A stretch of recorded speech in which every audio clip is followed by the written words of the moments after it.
Hello, everyone. Welcome today as we are here live connected to our friends in Ireland for our program today, which is Immigration, Music, and Myths of Jewish Ireland. And today we are joined by three special speakers, and I'm also curious who else is on here that's living in Ireland. I know Andrew's parents are here. If anyone else is on here from Ireland, if you don't mind just putting it in the chat, welcome.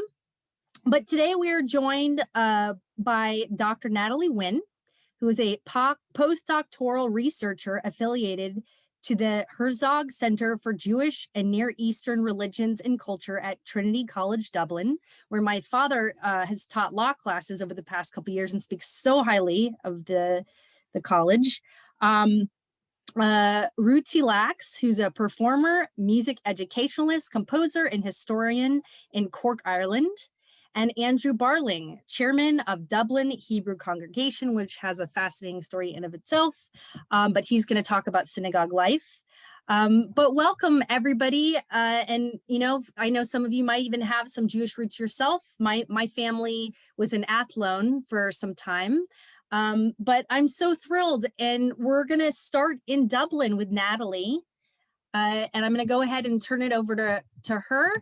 And also spotlight you. So you are spotlighted. If you could please keep yourself muted. We are going to be doing questions at the end, so feel free to message me, direct message me.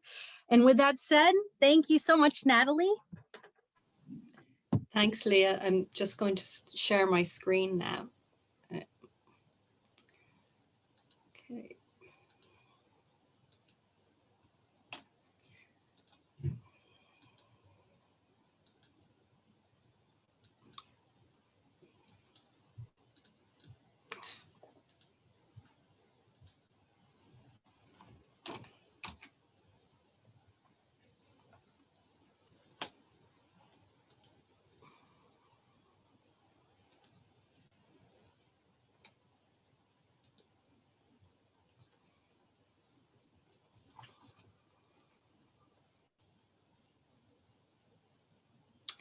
Okay, so I'd like to welcome you all to my whistle-stop tour of Jewish Dublin. Over the next 20 minutes or so, I hope to give you an idea of the background, development, and the current state of the Dublin Jewish community. This is quite a tall order to condense as much as possible into such a short time, even for a small community on the margins of the Jewish world that has no significant Jewish intellectual, cultural, or political history of its own. A lot of Irish Jewish history is part of a shared Jewish history, so there would probably be a number of aspects that would be familiar from the other communities that you might have looked at in these sessions. But the Irish Jewish experience also has many elements that are distinctive to the community itself, as the specific identity and history of any Jewish community is always shaped in interaction with surrounding society and local conditions, geographic, political, social, and economic.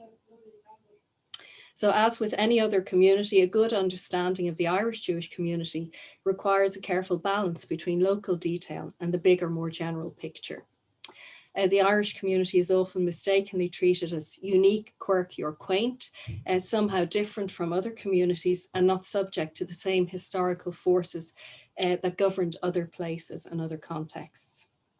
And one good example is the myth of accidental arrival, the claim that Jews arrived in Ireland by accident, trickery, or circumstance, as opposed to design or intention. And I'll come back to this in a few minutes.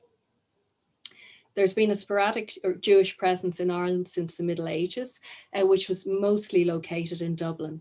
And this is often represented by different chroniclers of the community as a relatively continuous presence on the island. This was largely connected with colonial interests, such as tax collecting or provisioning the English army, or with business pursuits. But there's no evidence of any formal community or the trappings thereof that you might expect to find, such as a synagogue or a cemetery or religious functionaries, until the late 17th and early 18th centuries, which is probably because Jews were only readmitted to England by Oliver Cromwell in 1656, and Jews probably came to Ireland around that time as well. The commercial nature of the community in this period is indicated by the location of Dublin's first two synagogues. The first, by tradition, was located in Crane Lane, which there's a modern picture there on the left of the slide, and the second in Marlborough Green, which is beside the iconic Customs House building, which you have on the right. And Crane Lane was at the time near to the city docklands, so the crane in the street name refers to the mechanism as opposed to the bird. So the community followed a pattern that's recognisable from many other places.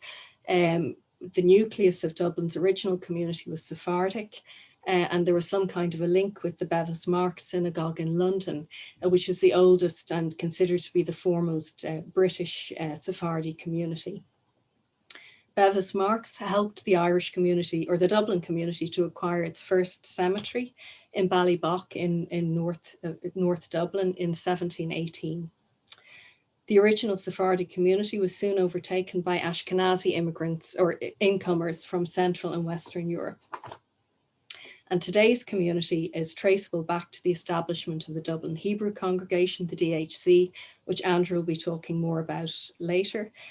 So that was founded around 1822 by the Ashkenazi community.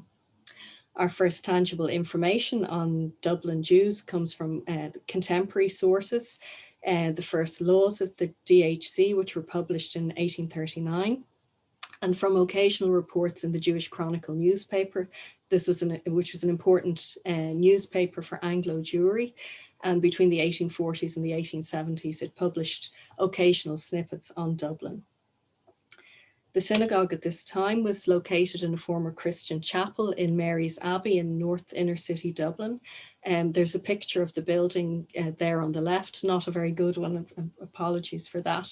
The building has now been demolished, so on the right-hand side there are pictures of the site as it looks now. The Mary's Abbey Synagogue had a capacity of approximately 90 people. And a small membership is reflected in infrequent services, which mostly took place on Shabbat and Yom Tov, and also the fact that there was a degree of compulsion required in order to ensure that everything ran smoothly. So, for example, to ensure that the same people weren't being called to the Torah every week and therefore having to fork out a financial donation to the community every week, to ensure that there were always watchers for the dead and such like. The laws and contemporary reports from this period show a heavy influence of Victorian Christian mores, which was not unusual even for an Orthodox community. So, for example, the preface to the laws describes religion as being man's truest comfort in every circumstance of his life here below, and smoothing his passage to one far more desirable, lasting, and unmixed with sorrow. And that is, really a rather Christian, very un-Jewish way of looking at life. There was also a strong emphasis on order and decorum. For example, Rule 38 states, "The children shall not go around with the hakafot on Simchat Torah, but shall all stand arranged in a line at each side of the Aron HaKodesh, the Ark, with lights in their hands in proper order and decorum." Rule 46 states, "No one is allowed to cause any noise, disturbance during the reading of the Megillah on Purim, either morning or evening, but everyone shall behave with decorum then as well as at any other time of prayers." So it's not the kind of way of celebrating the festivals that we'd be used to now. One report in the Jewish Chronicle from 1856 of a bar mitzvah ceremony in the DHC said that it involved an inquisitorial and catechetical examination of the boys' religious and moral duties, which sounds absolutely terrifying. The DHC itself comes across from the reports as a cozy, close-knit community that was led by a small nucleus of dedicated, long-serving officers. The congregation seems to have been relatively prosperous in the mid-19th century, but interestingly, it still employed a low-paid multifunctional minister, which was typical of smaller, struggling provincial Jewish communities, as the the Dublin community would have been. So these functionaries were expected to teach the children, lead services, slaughter animals, and supervise the shechita in general, all for a pittance. But as the DHC was relatively prosperous at this time, it's a little bit curious to me, and it suggests that possibly for the community, religion was not necessarily a priority, that they might have not have felt that it was worth paying a more qualified person just to do a few services and bits and pieces for them. So this may indicate a relative disinterest in religious matters that would come with a certain level of acculturation. For example, in the Anglo-Jewish middle classes at the time, synagogue membership was associated with prestige and status, rather, primarily, and not necessarily so much with religious conviction. By the mid-1870s, the DHC was perceived by observers to be dwindling genteelly into extinction. But all this would change by the early 1880s with the influx of mostly poor East European migrants. So at this point, everything began to change radically. So gone were the gentility and relative prosperity, along with the order and decorum. According to communal anecdote, as I mentioned, East European Jews are believed to have arrived in Ireland through accident, trickery, and circumstance. The stories claim that they were actually headed for America, and there are three main versions of this myth. The first claims that people came here because of trickery and the double booking of passages, that they were told when the ship docked in Queenstown in Cork that they were in America, and so that the passage could be paid for again by somebody else traveling on from Ireland to America. The second version of the myth claims that the migrants disembarked of their own volition. They mistook calls of Cork for New York, or Ireland for the Yiddish Ireland, your country. The third variant of the tale claims that the ship ran out of kosher food, and rather than eat treif, the migrants preferred to take their chances in Ireland. Although why they would expect to have found kosher food here at this time, I'm not entirely sure. So there's some reference to arrival myths in the vast majority of articles and items on Irish Jewry, and many members of the community believe very fervently in them. It's often argued that accidental arrival is as good a reason as any for Jewish migration to Ireland, that because of the lack of information, we can never really know how this happened. But as I always argue, in actual fact, we have plenty of information on more general processes of mass migration that allow us to build up a fairly sound historiography of Jewish migration to Ireland, with the caveat that there will always be certain gaps in terms of specific details that have to be filled by way of informed assumption. One basic important thing that we absolutely do know is that it was impossible to travel from continental Europe directly to Ireland by accident. There was no direct travel between the two at this time. The migrants or anybody entering the UK had to enter on the ports of entry, which were all on the east coast of Britain, and then they had to travel across the country to the ports of embarkation on the west. And this was whether they were going on to America or Ireland. So people certainly did come here by intention, perhaps with the intention of stopping off to earn money for their onward journey, or indeed to try and build a new life in Ireland based on positive reports received from friends and family. There was a lot of exchange between Ireland and mainland Britain at this time, especially particular communities such as Glasgow and Liverpool. Recent scholarship on Jewish migration emphasizes the element of choice in the migration process, that this was not just a blind panic flight, but it involved a careful weighing up of options in order to choose the best destination for a particular individual or family. Some scholars think that some migrants chose more unlikely or far-flung destinations like Ireland or the Scottish Highlands and Islands in order to avoid the fierce economic competition that existed in bigger centres with bigger Jewish populations. The Irish economic historian Cormac O'Grada has suggested that people were also attracted to Ireland because they saw opportunity in the poverty and sluggish economy at the time, that this offered openings for the sale of goods on credit and small loans to the poorer classes who otherwise had no access to credit or luxury goods. Another factor in choosing Ireland and other similar communities was possibly religious conviction and the wish to live a traditional Jewish lifestyle, which was well known at the time also to have been far more difficult for migrants to America. The claim that Jews arrived in Ireland by accident as opposed to design is a way of avoiding the economic element of Jewish migration, because economic migration was just as problematic an issue at the turn of the 20th century as it is today. Once East European migrants arrived in Dublin and elsewhere in Ireland, the story becomes familiar again. The DHC by the late 19th century was struggling to maintain itself and the communal infrastructure, even though this appears to have been quite minimal. The migrants didn't find in Dublin the kind of religious and social infrastructure they would have been accustomed to in terms of social, charitable, and religious support structures. They were, of course, culturally, economically, and religiously very different to the Anglicized Jews who were already here. East European Jews are well known throughout the world for their argumentativeness, fractiousness, and foibles or grudges. So the Dublin community divided pretty quickly along cultural and personal lines. It fractured into multiple small congregations or chevrot, up to a maximum of maybe 9, which is quite a lot for a community of approximately 15,000 or 1,500 that you would have had in the early 20th century. There were a number of attempts to reunify the community. For example, the relocation of the DHC to Adelaide Road in 1892, which is pictured on the left. This was a purpose-built synagogue.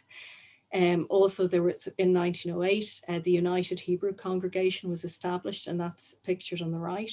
And this had the ambition of replacing the Chevrot, but unfortunately neither project succeeded in unifying the community. So all of these divisions were the negative impact of accelerated immigration. It did also, however, have many positive aspects. Most importantly, the communal infrastructure that was created, a series of support structures that eased the transition of the migrants to their new homeland. So this involved social, religious, cultural, and philanthropic networks. Although a very rich and impressive infrastructure was created, this also fractured into a multiplicity of overlapping societies and organizations. And any attempt to systematize things, such as philanthropy, under one overarching organization was always doomed to failure. As long as the community was large enough to support all of these organizations, it remained divided, and people were just too argumentative and individualistic to put up with being told what to do. So an article from the Dublin Jewish News from 1974, which my mum very conveniently found at home recently, entitled "Making Sense of the Community," laments, quote unquote, the ludicrous situation of having 74 institutions and committees serving approximately 3,000 individuals.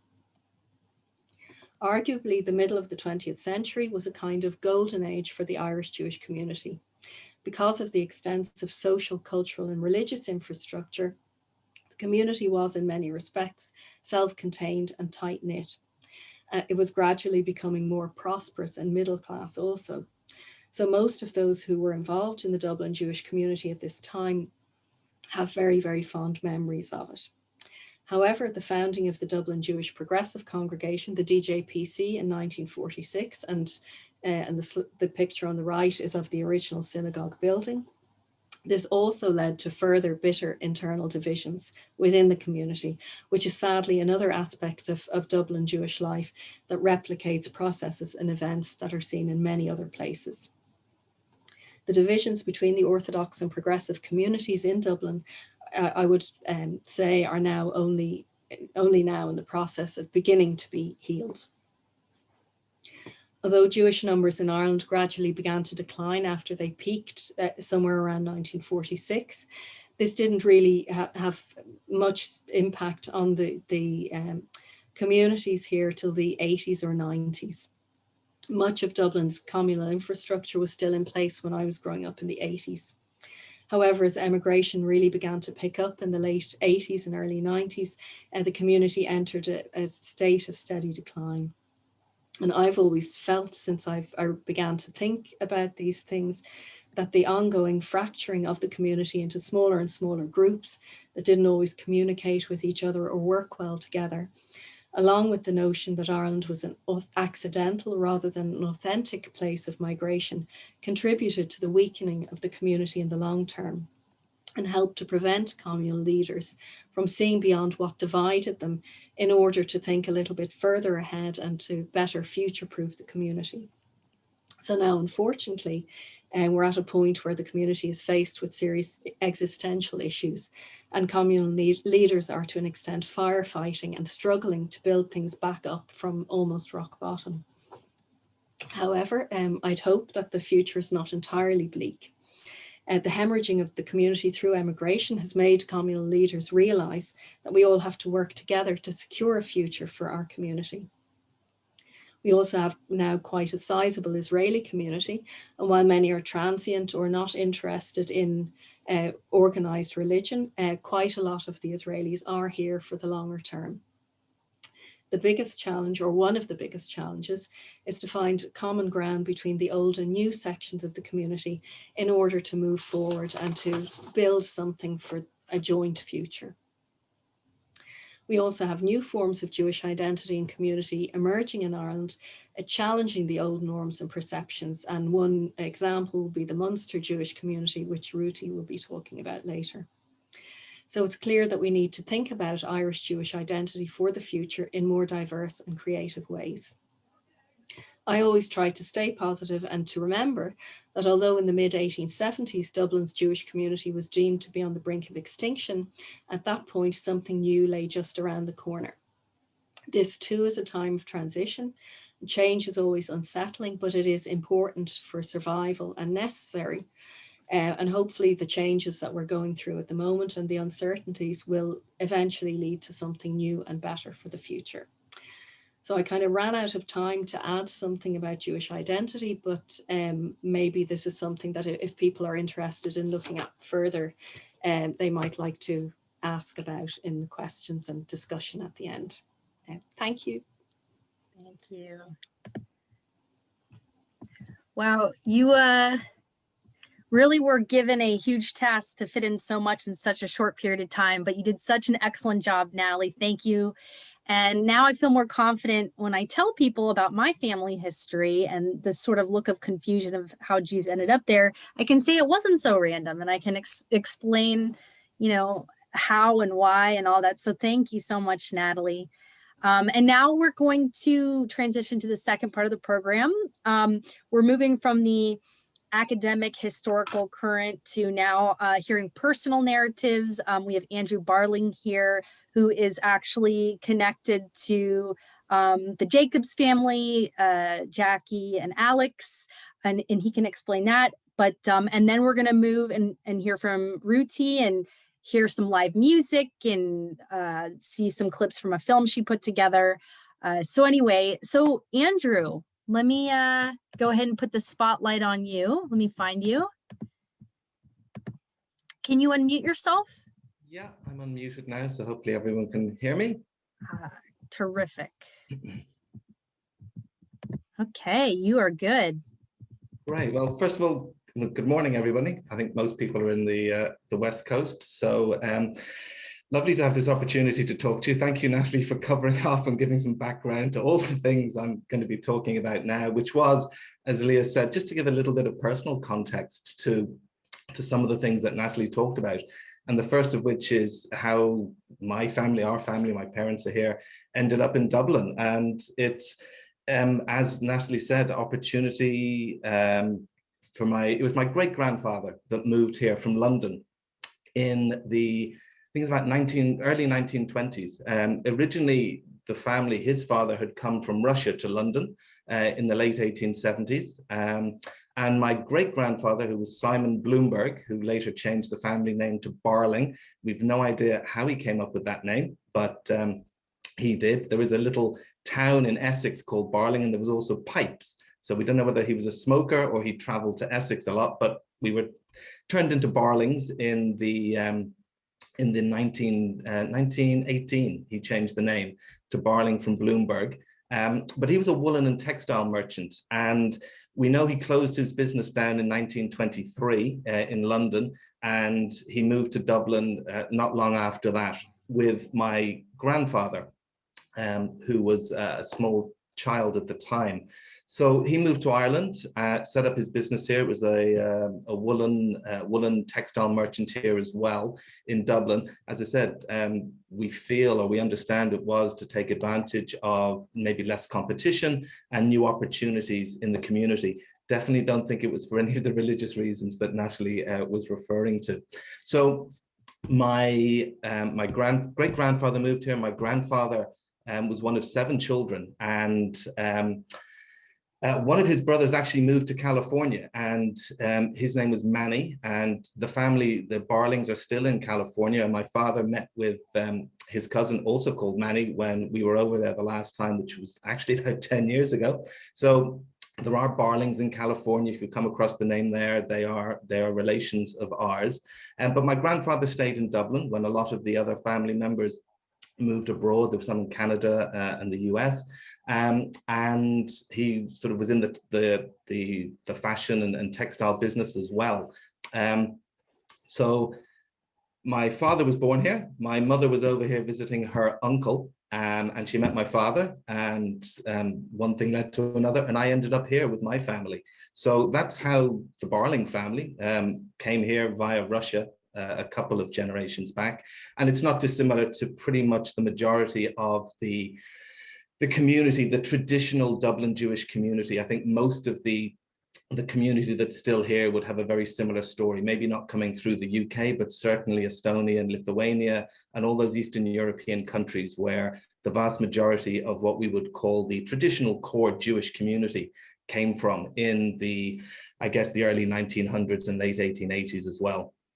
So that's how the family ended up here, and how I ended up as chairman of the DHC. I still scratch my head and wonder how and why. But even though the family was here in Dublin, we moved to London in the mid-80s. Again, economic reasons, opportunity reasons. There was a lot of emigration, as Natalie referred to. A lot of it was people leaving to have a Jewish community, a bigger one around them, and finding spouses. But we left for economic reasons. Plus, Mum's family is English, so there was a history of us in England as well. But I finished school in London, grew up there, started working there, but met my wife, who she is now, and she was from Dublin. And I moved back to Dublin in 1998. So I moved back, and at the time I went back to being a member of Adelaide Road, which is where we were members of the synagogue before we left. But my mother-in-law was a very regular shul goer, and at that stage, the late 1990s, the shul was declining. The numbers just weren't there. We were getting 40 or 50 people on a Shabbos for services, and it just wasn't sustainable to keep that Adelaide Road synagogue going. There was a larger synagogue in Terenure, which Natalie referred to, the Terenure Hebrew congregation, and in the late 1990s, it was decided to sell Adelaide Road and merge with Terenure. But they decided, or what they would do for my mother-in-law, was to keep the Adelaide Road synagogue open, because she'd been members there, the family had all been members there, and it was a really lovely synagogue. And I'll actually just share a couple of pictures so you can see what I'm talking about. There we go, here. And here we go. So that should be popping up now for you to see. So this is the outside of the synagogue. It was, as Natalie said, built in 1892, I think. And according to what I was reading, in the Byzantine style. So that's it from another angle. And then this is the inside of the synagogue, which was on our wedding day. So they kept the shul open for us, and as part of the agreement, I was sort of had my arm twisted to join the committee. So that's how I ended up on my first synagogue committee. But hopefully you'll see that it was worth it. It was a lovely, old-fashioned, very traditional-looking synagogue. The one in Terenure was built in the 60s, was very modern, and that really wasn't what the family was looking for when it came to a venue for our wedding. So we had our wedding there on the 30th of May, 1999, which was a Sunday, and then the next day, the synagogue had its deconsecration service. So I was the last person to get married in in Adelaide Road Synagogue before it was closed down. So it was a lovely honor, but still very bittersweet knowing that the synagogue was going to be sort of closed the next day. So I've been on a synagogue committee ever since. Terenure and Adelaide Road synagogues merged and joined. We sold Adelaide Road, and we've been in Terenure as the Dublin Hebrew congregation ever since. But it's very interesting to hear Natalie talking about what was happening in the late 1880s, because it's happening again in terms of the attendance dwindling. The community is getting older. I think the average age of members of the synagogue is in the mid-70s now at this stage. So it's an elderly aging community, and people refer to me as the young person in the community, and I'm sort of pushing 50. So it's all relative, but we're going through the same challenges. We do have a lot of Jewish people in Dublin and in Ireland as a whole. A lot of Israelis here, a lot of people from Europe who've come here to work in the tech business. So we've got basically every large tech business going is here. Google is a huge employer, Facebook, LinkedIn, WhatsApp, TikTok. We've got them all. They're all here, and they're all looking for skilled people. There's a lot of customer service roles here. So they're looking for Hebrew speakers. So there's lots of Israelis. Unfortunately, we tend to see them 2 or 3 times a year. We'll see them for Rosh Hashanah and Yom Kippur. We'll see them for maybe Pesach, Chanukah, when we have big parties, and Purim. Definitely there's no quiet time on Purim anymore. And it was very interesting to see those rules. They went out the window a long time ago in Dublin synagogues in terms of being quiet and showing decorum. But we're at that sort of transition stage as well. We're the community and the Orthodox community. One of the last little synagogues, the Metziki Hadass, has unfortunately had to close as well. They just couldn't keep a minyan going. And we are at sort of a crossroads. We're looking to redevelop the synagogue. We've got a 500-seater synagogue. We're getting 40 or 50 people on a Shabbos. So we don't need a big synagogue. We are looking to redevelop the site that we're on and make it more of a community center to try and reach out to the Israelis and the Europeans who maybe aren't as religious, but still want a sense of Jewish identity. There's a very successful Jewish school here. It is about 50% of the children in the junior school are Jewish, less so in the senior school, but there are, I guess it's an indication of how people want to get involved and how there are the numbers out there. And we as a committee on the DHC are conscious of that, and we are looking to change how we do things, how we reach out to people, the type of events that we run, the type of programs we do to bring people in and make them feel that it's not an us and them scenario, which it's sort of might have felt like it was before. We still talk about the transients, and a lot of them have been here for 10, 15 years and have had children that are born here, but they're still, to many people, the blow-ins and the transient, they'll be gone tomorrow. So there's a bit of learning on both sides, and definitely that's what we're going through at the moment. And I guess the last bit that Leah asked me to talk on, if I haven't been rambling for too long, was just about Jewish life in Dublin. So I grew up here, and I can honestly say it was a really lovely experience. People were genuinely interested in finding out that you were Jewish. You know, people here tend to be well educated. quite religious, given the sort of the Catholic background. So they knew their religion, and they didn't really meet too many Jewish people. So I never encountered any anti-Semitism of any real note. Just genuine interest. When you tell people you were Jewish or they found out, you'd be like, oh, wow. And you'd invariably get asked, do you know so-and-so, who was the other Jewish person they'd heard? And invariably you say, yes, of course, I know who they are. But it was a really nice environment to grow up in. General interest from the community or the wider community, never any problems. I know there's a lot of really good links with the different faith groups in Dublin. There's interfaith events that are held. And I would have said that the Jewish community is very well regarded in the wider Irish context. And, you know, I guess a number of books have been written about prominent Jews, and there's we've probably punched above our weight in terms of politics and arts and even sport. And as I said, you know, no real issues, and sort of there's very good relationships with the government, and you know, we're sort of surviving still, and we're hoping to keep surviving and keep going. And yes, someone just mentioned there was a Jewish mayor, Lord Mayor of Dublin. Was it Joe Briscoe?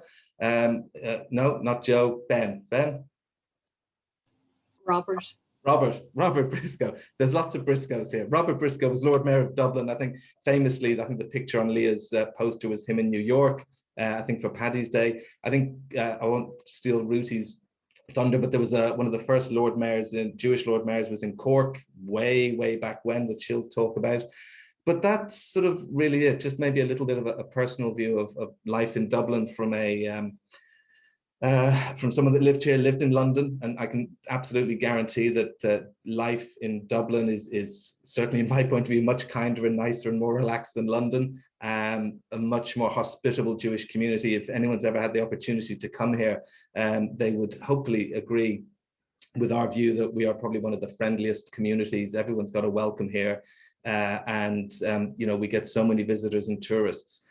We do everything we can to welcome them. So hopefully some of you might get to sort of experience that firsthand yourselves when COVID disappears and we're able to travel again. But that was really it. And sort of, like I said, happy to answer any questions at the end when we have a bit more time. So that's really it from me. Thank you so much, Andrew. I have to say, you know, working at a synagogue, that was very, very bright of your community to elect you as chairman of the shul. You have an amazing energy. You're so nice and engaging. And I want to thank Jackie and Alex for making this connection with Andrew. It has been such a pleasure to connect with you. And thank you. I forgot to mention the connection with Jackie. So my mother and Jackie's mother-in-law, Susan, are sisters. Mum come here, Susan ended up in the States. So that's the relationship. Alex is my first cousin. So that's the relationship with the community there. Wonderful. It's always a treat when we can have, you know, a connection to a member of our synagogue come speak. So thank you so much. All right. Well, now we're going to get to the more musical and storytelling and visual with Rudy put together this amazing video she'll tell you more about, but I'm going to go ahead and put the spotlight on you. Let me find you. There we go. Spotlight. There we go. Thank you, Leah. And thanks, Natalie and Andrew. Yeah, Natalie, always interesting. And every time I hear her, something new. And Andrew as well, it's great to hear what's happening in Dublin now. And both of you rooted in Dublin, whereas me, a blow-in to Cork, have quite a different story. I moved from the UK, from Liverpool, to Ireland 32 years ago.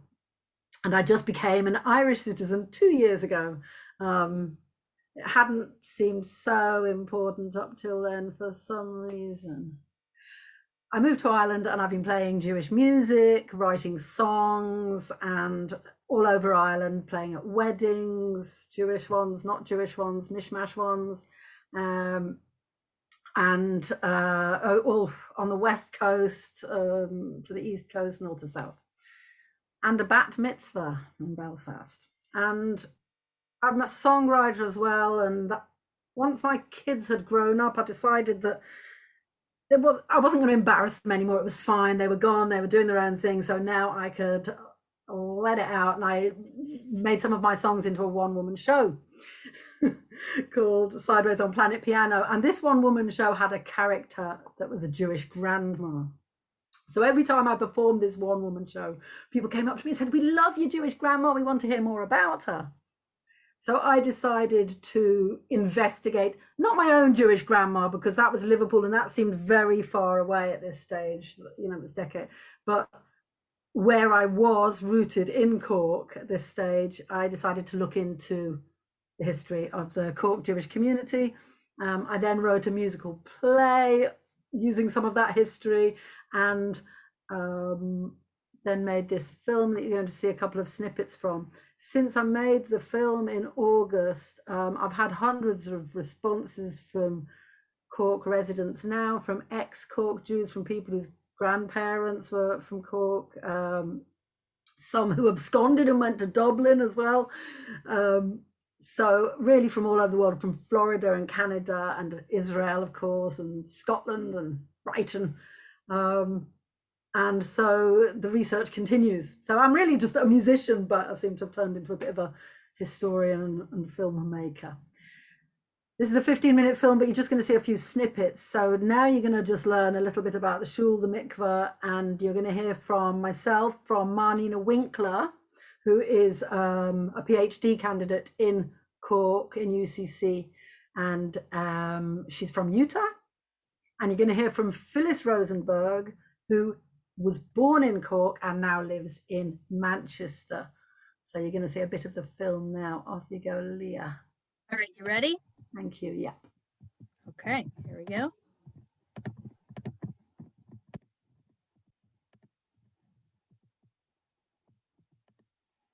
The mikveh, the Jewish ritual bath, mainly used by women, was in the back of the Turkish baths on the South Mall, where Jacob's on the Mall restaurant now stands. There was a back entrance over there on Father Matthew Quay so that women could enter the mikveh, called the private Jewish bath, without having to go through the public Turkish bath area.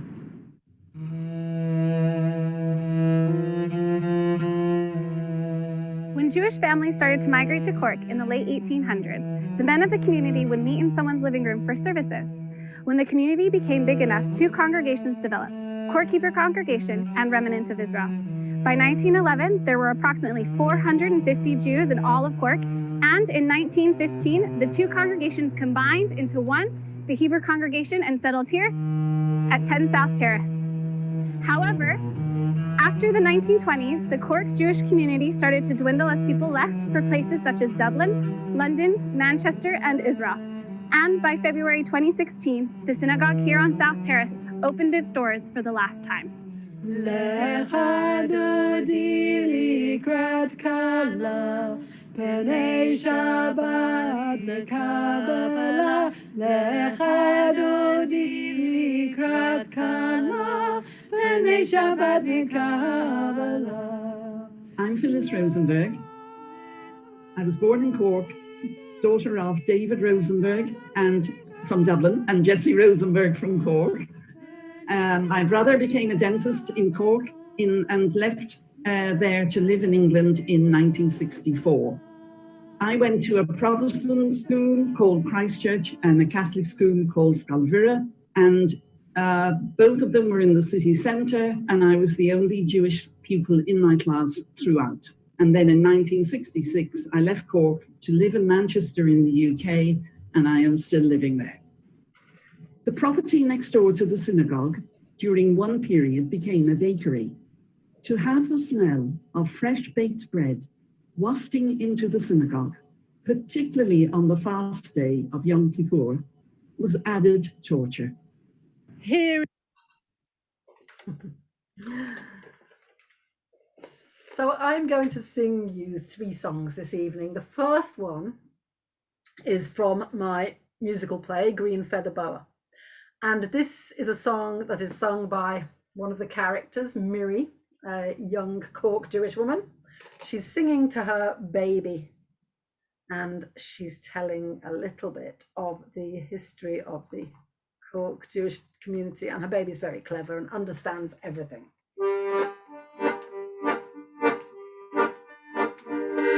Grandma grandma came to Ireland.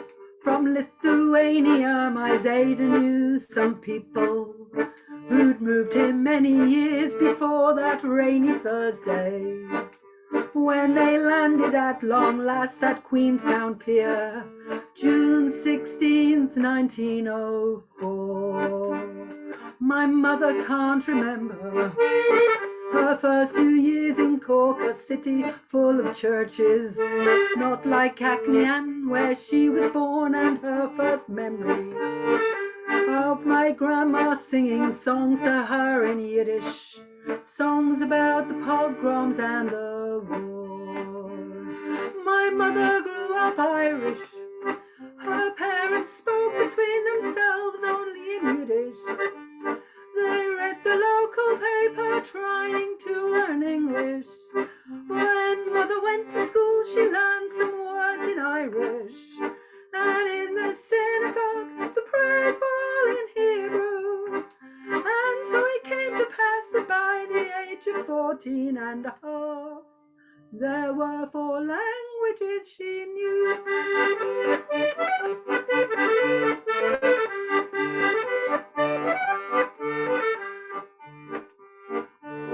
Fridays were special, and in the winter she would have to leave school early and hurry home to help prepare the house for Shabbos, because her parents and her neighbours were religious, just like they'd been in Acmean.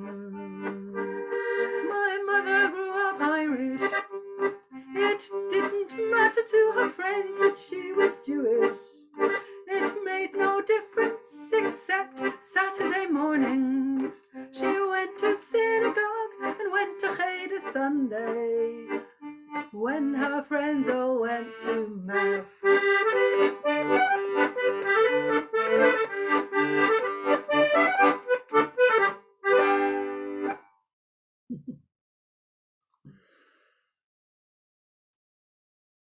So the next bit of film we're going to see is just a very short introduction. Really, I suppose it's about the passing of the old and maybe the rising of the alt neu, the new, somehow. We'll see. Leah, do you want to share the next clip? Yes, absolutely. And just a heads up, again, we're going to save questions for the end. So, all right. Thank you.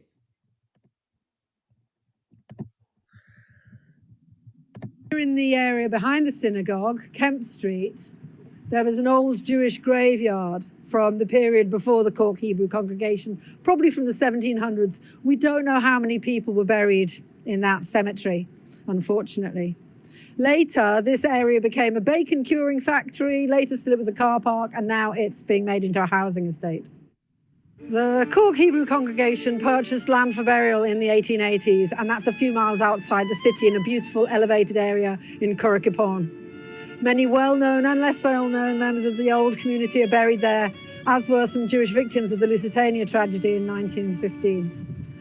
Lahavdil, which means on a completely different subject, on the other side of the housing estate there, on Douglas Street, there's a pub called the Gables, and a klezmer music session took place there every Tuesday evening, back in the day in pre-COVID times, from 2019 until early 2020.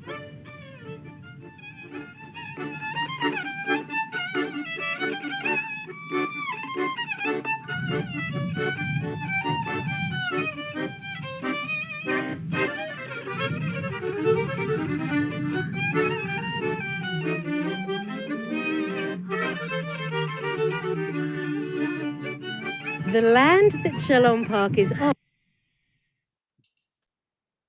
Thanks, Leah. We'll hear more about Shalom Park in a while.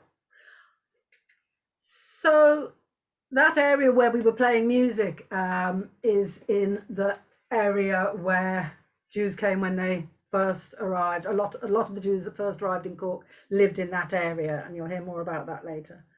And they spoke Yiddish.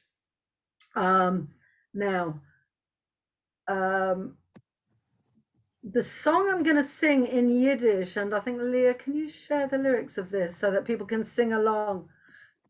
I believe that this song was actually written between the wars, and so I think it's unlikely that this would have been sung in Cork. I'm actually having a bit of difficulty finding out what Yiddish songs people were singing to their children, but I will find it out. But at the moment, this is one that I'm going to sing for you, and you can all join in. I'm looking for the lyrics. I must have gotten lost in my email. So if you want to just go ahead and. Shall I share them here? Sure. Okay, so just talk amongst yourselves for a few seconds. Fire, here we are. Okay, I'll share this now. So feel free to sing along. But maybe on mute, I suppose. Right. Tum-ty-tum. Can everybody see that? Yes. Great. This is transliterated.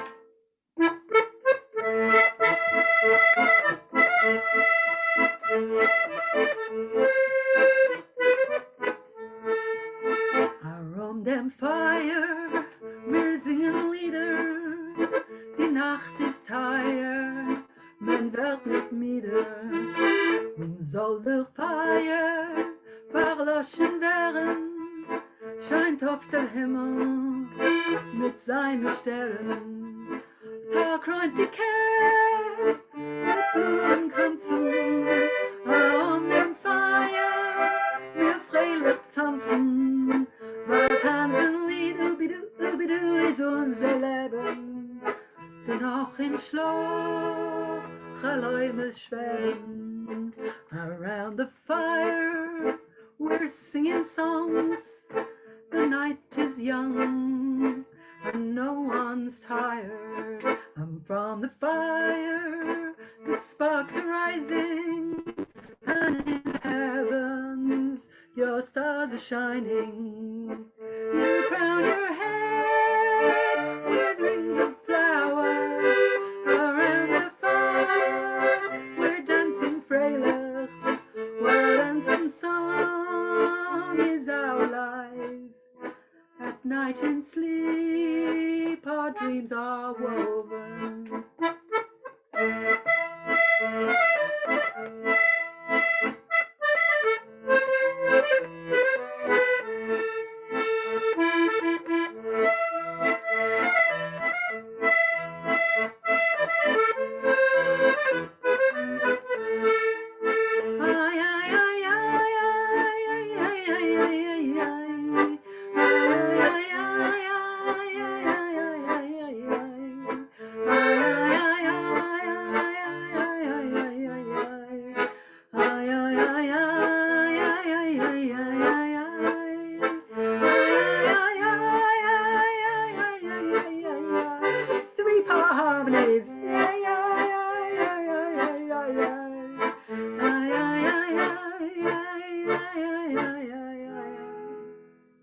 Noch in Schlaf, Chaläumes schweben.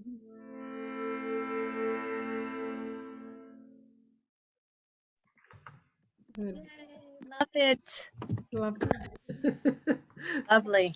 Thank you very much. So, we're going to hear something about the old Jewish area, which was nicknamed Jewtown by locals. Are you ready to share that next piece? Thanks, Leah.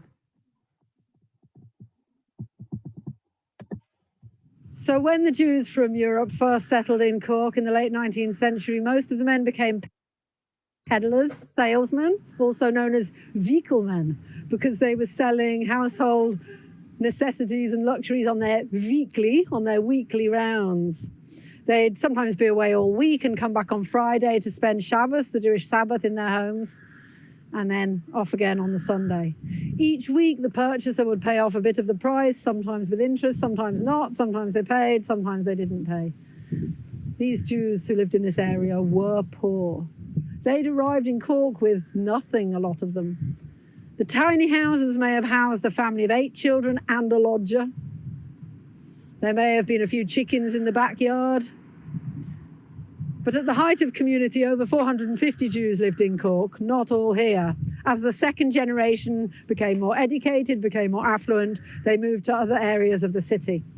One of the houses here in Jewtown, known as the Rabbi's house, is where the services were held on Shabbos, on Shabbat, before the synagogue in South Terrace was bought. Landsmannschaft. So, thanks, Leah. We're going to have another song. At the moment, I'm in London. I came over for a few weeks at the end of last year, and it sort of got stuck in the nicest possible way because my family are here. But I'm ready to go back, and I'm going back in 2 days' time to Cork. So it's been fantastic being with family as it is, but you'd miss your home and you'd see the beautiful scenery there behind Leah. That's the kind of view that I look out at. So yeah, I kind of miss that. So I'm feeling a little bit schmaltzy. So I'm going to sing a song that isn't usually in my repertoire, but I decided to learn it for this event because yeah, it's a Cork song, and yeah, it's an old one by Forbes and Flanagan, and very schmaltzy.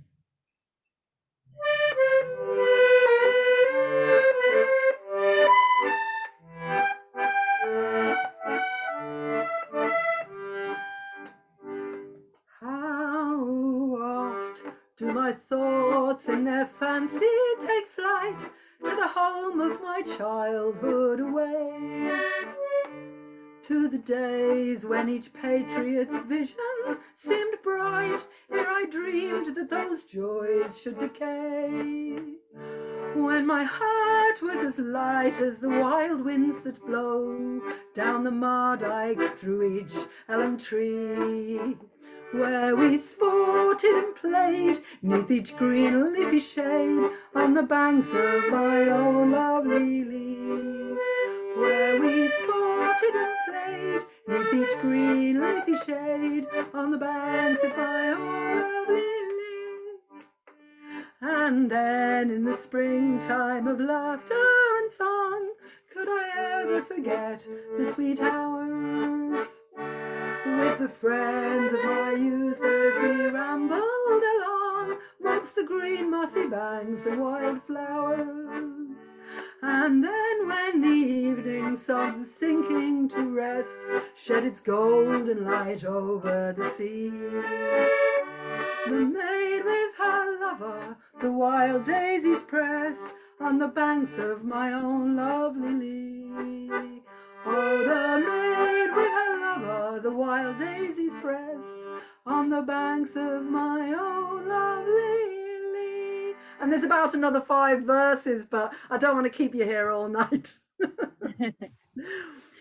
So I think we're going to have one more clip telling you a little bit more about Cork Jewish community today, and also I suppose what remains of the old Cork Hebrew congregation, of which really there are only 2 or 3 members, I think, still living in Cork City. And the Munster Jewish community, which is the new community, is kind of more scattered around countryside and also out into the other provinces of Ireland also, really. So I'm continuing the research, and if anybody has any link at all to Cork Jewish community, I mean, maybe Leah can put my email address in the chat. I would love to hear from you if you've got relations who visited Cork back in the day, or any kind of a Cork story. I'm very interested to hear. Since I've been researching originally for the play, as I told you, you know, over the last few years, every time I turn a corner in Cork, I meet somebody who remembers the Jewish community and they were very fond of their Jewish neighbours, or I've had emails nearly every day since August when this film came out from Cork Jews all over the world. So you know, I just think it feels to me important. This isn't in my script. It just feels to me important to be in Cork at this time. The shul closed in 2016. I moved to Cork from Kerry, where I'd been living for 30 years or whatever. I moved to Cork 4 years ago, just after the shul had closed, and Fred Rosehill, who was really the leader of the community for many years, he had passed away. And it's just amazing uncovering some of the history that I didn't know. I think a lot of people didn't know, and I know that people have really appreciated, both people in Cork now and the ex-residents have appreciated it. So yeah, keep going. Thank you very much. Enjoy the last bit of the film and look forward to a few Q&A if we've got time. Thank you. Thanks, Leah.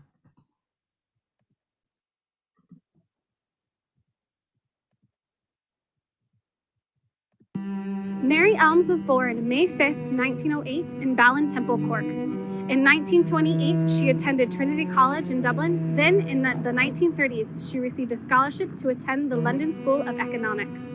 By 1935, Mary Elms received a certificate in international studies before traveling to assist Spanish Civil War refugees.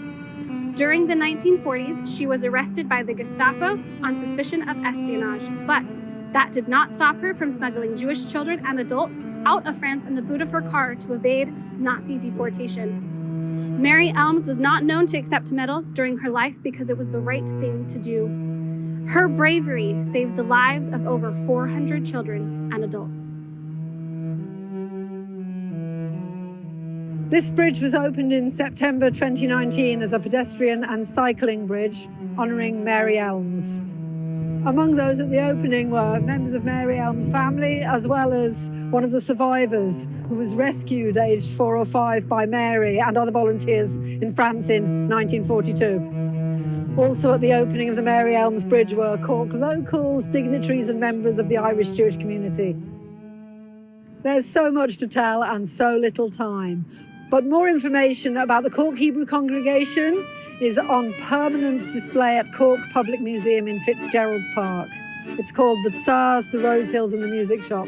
There are items there from the synagogue and a lot more history than we've shared here. In Cork, we have regular klezmer music sessions, and the Munster Jewish community can be contacted through their website.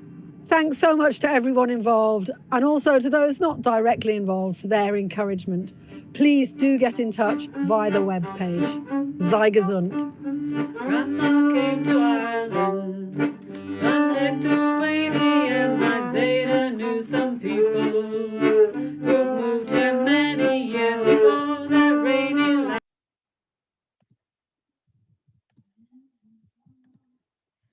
Okay.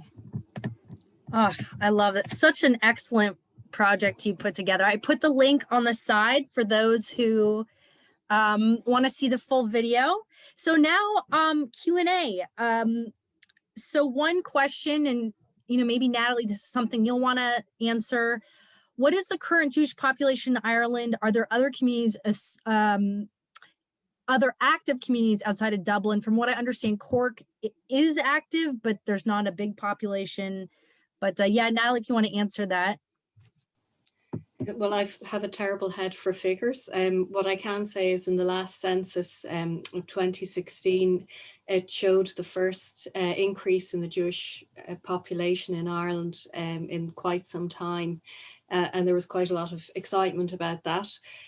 Although when Maurice Cohn of the Jewish Representative Council commented on it, he had kind of mentioned the caveat that the population was just as likely to drop in the next census because the increase could well have been due to transient Jews in the country. So in terms of, now I think, let me think, I think the figures might have been something like 1,800 in the census for the entire Republic of Ireland.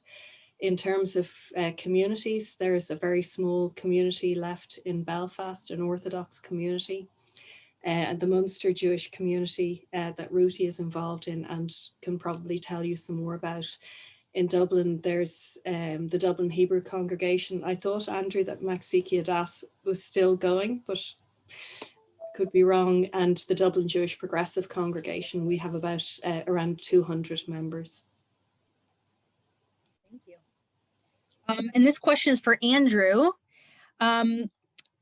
So is the shul still Orthodox, and is the progressive shul still thriving? The difference in numbers between the two who attend the synagogues?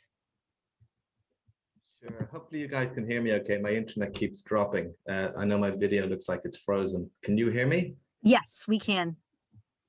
Perfect. Okay. So yeah, Dublin Hebrew congregation is still very much Orthodox. Well, we'd say traditionally so, but by other sort of, it's all relative, but it is sort of Orthodox. The progressive synagogue is, you would argue, is probably thriving a little bit more, given the fact they're a little bit more open with their membership, and a lot of the people moving into Dublin are a little bit more liberal and relaxed in their Judaism. So we've got, I would feel, but yes, they're quite different in terms of the audience. As I said, we would get 40 or 50 people, or 50 to 60 on a regular Shabbos. I know the progressives tend to, or their main service is a Friday night, and I know they don't have one, I don't think every week, but certainly they've got a very vibrant cheder and youth and sort of young community there. So that's really the two community, the two communities and the two synagogues. And one more question, Andrew. Do you know why they didn't keep the original building, which is, older and it's more historic, and then but moved to the one, and I'm sorry I can't pronounce it correct. Yes. Yes, well, I guess Natalie touched on it. It was sort of migration, really. The Adelaide Road Synagogue was in close to the city centre. So like a 5-minute walk from the centre of Dublin and Grafton Street and Stephen's Green. And Terenure is where the Jewish community really migrated to, out from what was known as Little Jerusalem, which was the second synagogue that Natalie showed, which was I forgot the name of it now. Natalie will jump in and tell me. Greenville Hall. Greenville Hall, thank you, which is on the South Circular Road, which is historically where the Jewish community sort of grew and developed. But it gradually, as all things do, migrated out of the city centre in the suburbs, which was Terenure and Rathfarnham, Churchtown. So it was really where the larger Jewish population was. So that's really why. Plus it was a larger site, more grounds and more space, and certainly more suitable for the community, like I said, where the majority of the Dublin population, Jewish population, were living at the time. Okay, and then just maybe one or two more questions, then we're going to close. So someone mentioned that in this year's census in England, it doesn't list Jewish as an option, only choice is other. Is this the same for Ireland? Yes, it is. You have the choice of whether you give your religion or not in Ireland. Though this is fairly recent, I think possibly 2016 was the first year that Jewish wasn't given as an option on the census, but it may have been before in 2011 or 2010. Yeah, and just to come back to Natalie's point, my internet was dropping at the time. She was talking about the size of the community. I'm terrible with numbers as well, but depending on who you talk to, they will tell us that whoever you're talking to, there may be 1,000 Israelis, Jewish Israelis here in the community. Someone else will tell you there's 2,000. So there's certainly a sizable number of Jewish people here. And that's what Natalie was referring to. There has been that lift in the census. And I think it was around 1,800 or sort of maybe slightly more.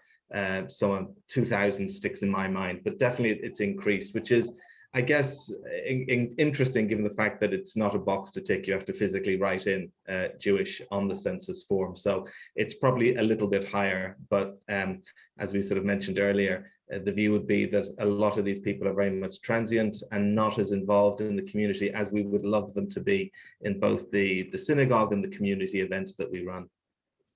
Excellent. Before, I should just Sorry, say go maybe ahead. something about Munster Jewish Community as well. So Munster Great. Jewish Community has a mailing list with over 100 people on it, but it's not at all representative of how many Jews are in that part of Ireland, because some of the people that are signed onto that mailing list are there for information, so they're out of the country. And especially, I think, since COVID, when people all over the place and in the States have also signed up because they're interested in what's happening in Ireland. So yeah, I don't know. And it's such a huge area as well. So there's a number of Jews in Waterford. I know about 3 people. And, then I know a load of people in the countryside, 20 or 30 near Cork. And then, maybe 3 people in Cork City. So, it's hard to really know how many, under 100.